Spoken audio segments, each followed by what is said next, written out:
So we're back with Arlene Dickinson, one of Canada's top entrepreneurs who's had phenomenal success in many fields, from television to books, consultancy to consumer products. We're going to talk to Arlene about her wine Persuasion. So welcome back, Arlene. Hi, Dally. All right. So now, how did you start to acquire a taste for good wine? We talked about early experiences, the dark days, but how about as you started to discover better wines? Was there a certain person who introduced you to good wines? You know, there was actually. There was a fellow who was a friend of mine who started to, when I very early, many years ago, I'm going to go back maybe 15, 20 years ago. And I started to say to him, I don't know how to order a great wine. I'm not sure exactly what I'm doing. I'm always intimidated when I go into the liquor store because I don't want to buy something that's going to be bad. And now he had collected a lot of wines. He was actually the first person I'd ever met who was really a wine collector. And he, at that point, and I remember this was going back many, many years ago, told me that I should start thinking about the S's. And I said, well, what do you mean the S's? And he said, well, there's Opus and Camus and Dominus. California guy. California guy. And then he said, and then you can remember the Chateau Montalinas and the Farnientes. And he gave me, I'm just kind of rattling off, but he was a California guy. But he was actually kind of helping me understand that there were different things to look at. And he had me taste all those wines. And now today those wines are all very expensive. They weren't as expensive back then. Yeah, but they were still a little on the pricey side. And he said, what you do is you buy them and you store them and you keep them, and they appreciate with age. And if nothing else, if they don't go up in cost value, they go up in wine value in terms of taste. So he taught me about that, and he taught me about Persian rugs. And I think the wine habit was a lot cheaper than the Persian rug habit. So thank him for that. Oh, that's great. Now, you, of course, have launched a brand of wine called Persuasion, along with the kind of luxury products of coffee and chocolate and the skincare.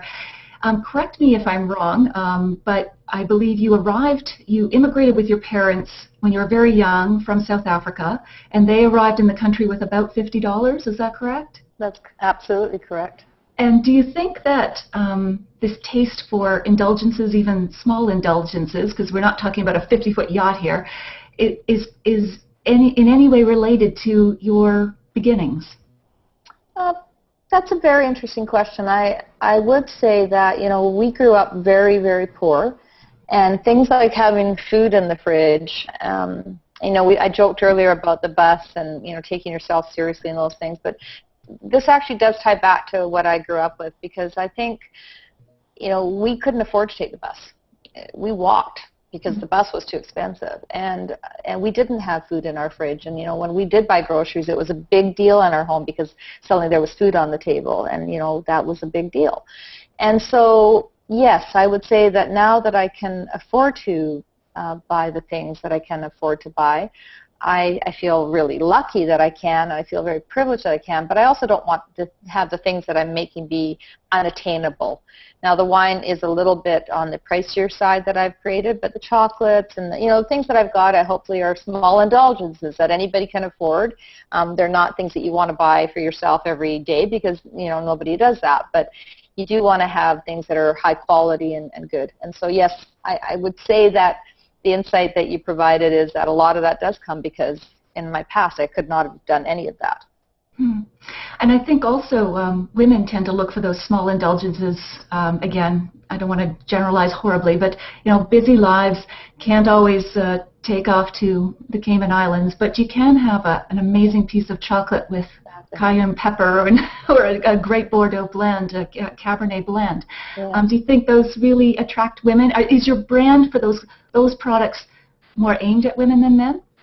When I created the Persuasion line of products, the wine and the coffee and the chocolate, I did it because I had written this book, and as I kept thinking to myself, what do I like to do when I read? I love to sit down, open a great book, have a nice glass of wine, have some chocolate or drink a cup of coffee, and it really came out of that. And so do I think that women, it resonates more with them? Probably, because it came from a woman's notion. You know, it came from a female perspective of that's what I do. But I can tell you how a lot of men like my chocolate and my coffee and my wine. But I didn't create it with a gender in mind. I created it with the idea in mind that we need to take, you know, sometimes we just need to be good to ourselves.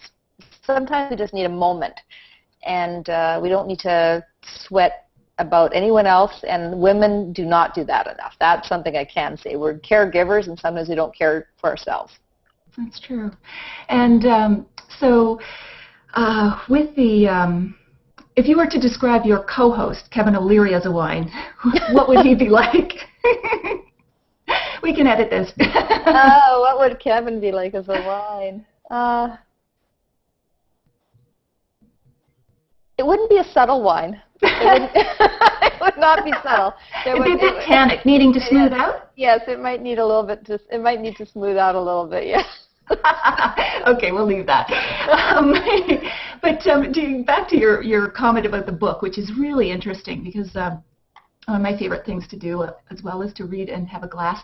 But do you think there's any similarities between the narrative arc of a book, which you've just been through in depth in writing your book called Persuasion, and making a wine?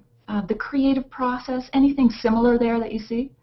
Yeah, for sure. I mean, as I said earlier, and I probably characterize it as genuine, authentic, and win-win. It really is about being honest, genuine, authentic, and win-win. And so I think when you're making a great wine, and the arc of that is you want an honest wine. You want something that feels like exactly what it is trying to be. It's not trying to, you know, trick you or fool you. It wants to kind of show up as what it is.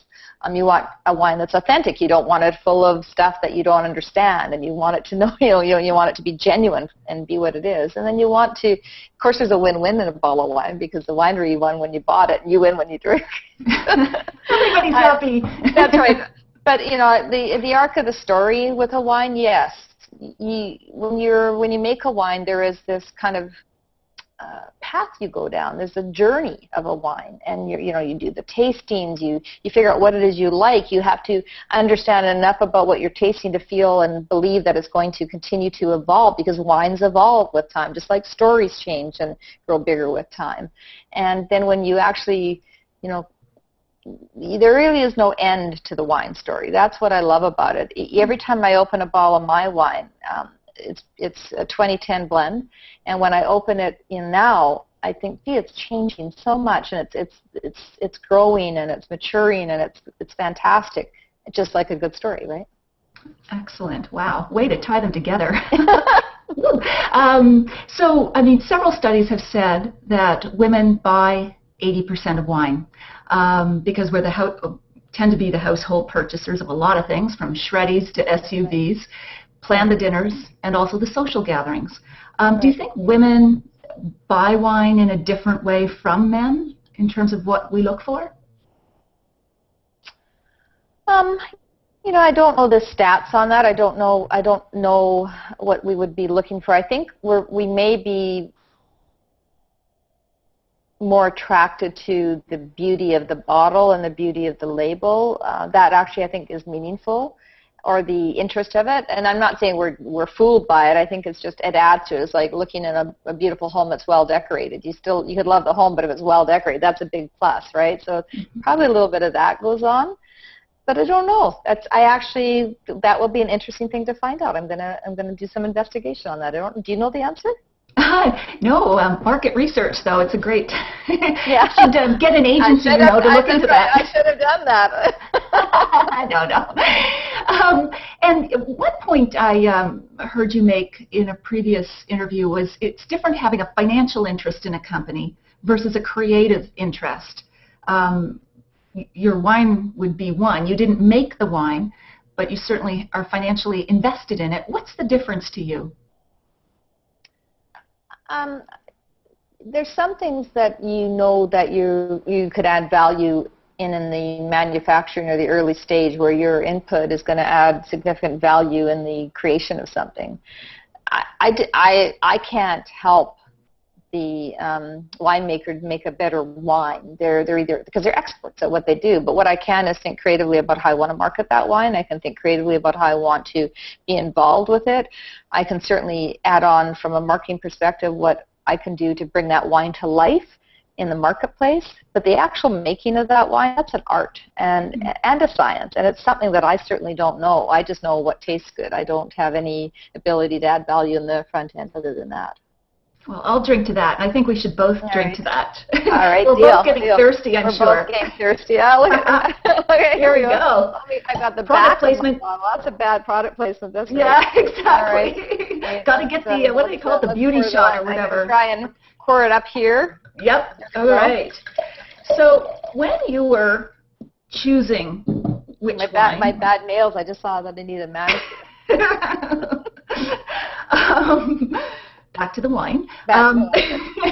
When you were choosing which wine to put in a bottle with your brand on it, what did you consider? Why did you go, say, for a Cabernet blend versus, say, Pinot Noir?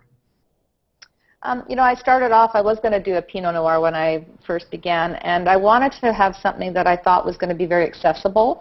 And I also really loved the Cab Merlot blends were becoming more and more popular. And some people are intimidated by Pinots, right? Some people are not as comfortable with the Pinot as they are a blend. So I just felt like the right thing to do to start. It doesn't mean that I'm not going to do a Pinot, because I might.